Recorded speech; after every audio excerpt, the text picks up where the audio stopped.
السلام عليكم ورحمة الله وبركاته. بالنسبة للناس اللي كانت عايزة تعرف اكتر عن الكيوسيرا، ازاي تتعامل معاها، ازاي تظبط البرامج بتاعتها، ازاي تخلي الصورة بتاعتها في احسن حالة، مثلا زي موضوع البهتان او ان الصورة مثلا بيبقى فيها نقط، او ازاي نعلي مثلا نغمق الصورة اكتر، او ازاي نفتح الصورة لو صورة بطاقة، ازاي مثلا نخش على الاعدادات الرئيسية بتاعت المكنة، زي مثلا ان احنا نقدر نعلي رول شحن المكنة، او نعلي نسبة الحبر، او نعلي نسبة الديفولبر. كل الحاجات دي دلوقتي هعرفها لكم في الفيديو، عايزك تتابع معايا الفيديو كده.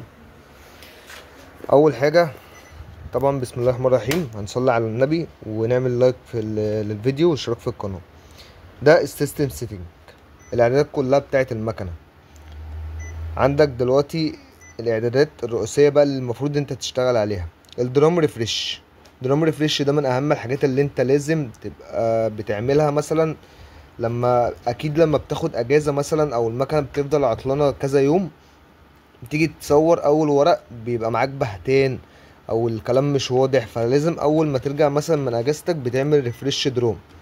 تمام. ستارت هي بتقعد كده تقلب الدروم وتسخن الدنيا علشان تعرف تشتغل عليها. طبعا هنستنى لحد ما الريفريش درام يشتغل ويخلص، وبعد كده هكمل معاك هنعمل ايه. دلوقتي عملت الريفريش درام وكله تمام. طبعا الريفريش درام ده انت لازم تعمله كل فترة كده علشان المكنة تظبط نفسها. طب احنا دلوقتي مثلا عايزين نتقل الصورة، نخلي الصورة بتاعتنا كويسة، المكنة فيها ديفولبر بس الصورة فيها بهتان، بندوس سهم تحت بنلاقي حاجة اسمها ديفولبر ريفريش. الديفولبر ريفريش ده اللي بيخلي الديفولبر يتقلب فيسحب حبر، فيبقى تلاقي الصورة اوضح معاك. طب احنا دلوقتي عندنا مشكلة في الالوان، مثلا نفترض ان الالوان مثلا بيبقى فيها هزة، او في لون مرحل، او في لون خفيف. ففي حاجة اسمها كاليبريتون. ده اللي بيظبط الالوان، بتعمله 3 4 مرات.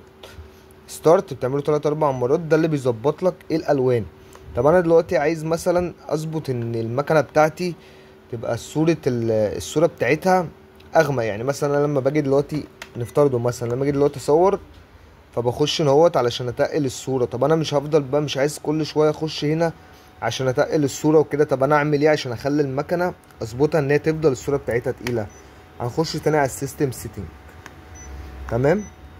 هو هنا اهو مديني الكوبي، يعني التصوير عايز اظبطه مثلا اغمق، اللي هو اي حاجة هصورها تبقى اغمق درجتين.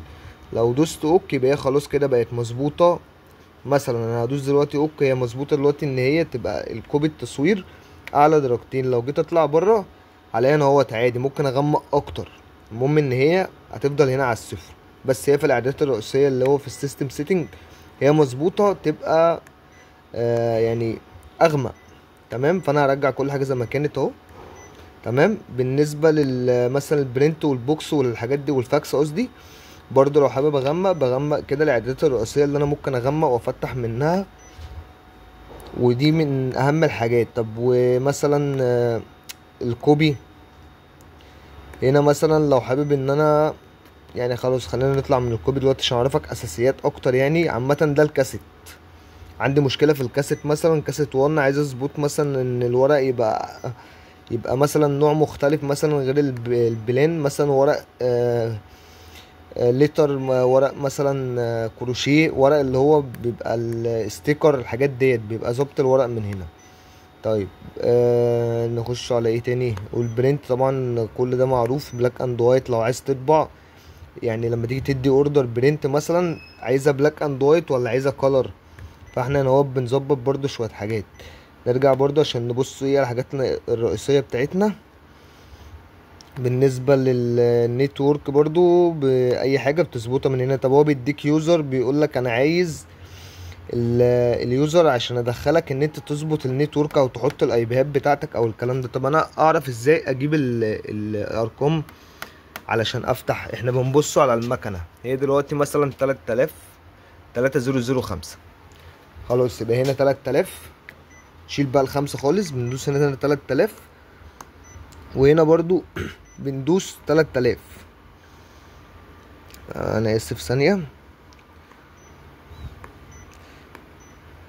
3000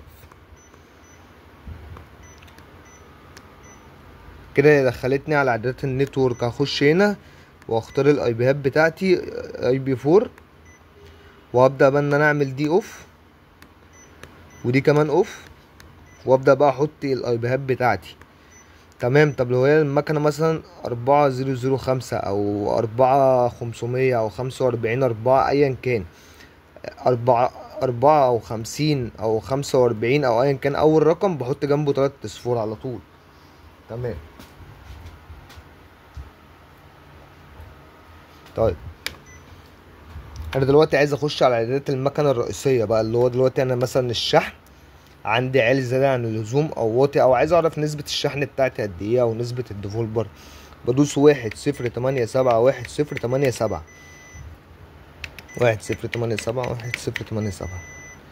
دي قائمة الإعدادات الأساسية جوه المكنة بتاعة الضبط. عايز أبص بقى دلوقتي على شحن المكنة، رول الشحن اللي عندي، بدوس 100، برنامج 100، وببص من هنا الأسود عندي 120. هو المفروض ال120 بتاعه يبقى مظبوط، ال120 ده أحسن حاجة.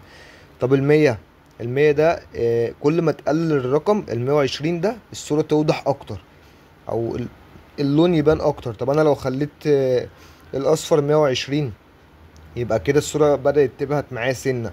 طب انا عايز اعلي الاصفر، فلو نزلت لحد 80 فاصبح الاصفر بقى جامد جدا واعلى بكتير. طبعا يعني 120 افضل بكتير. طب انا عايز ابص على نسبة الحبر، 155. تمام. وبدوس تصوير تونر.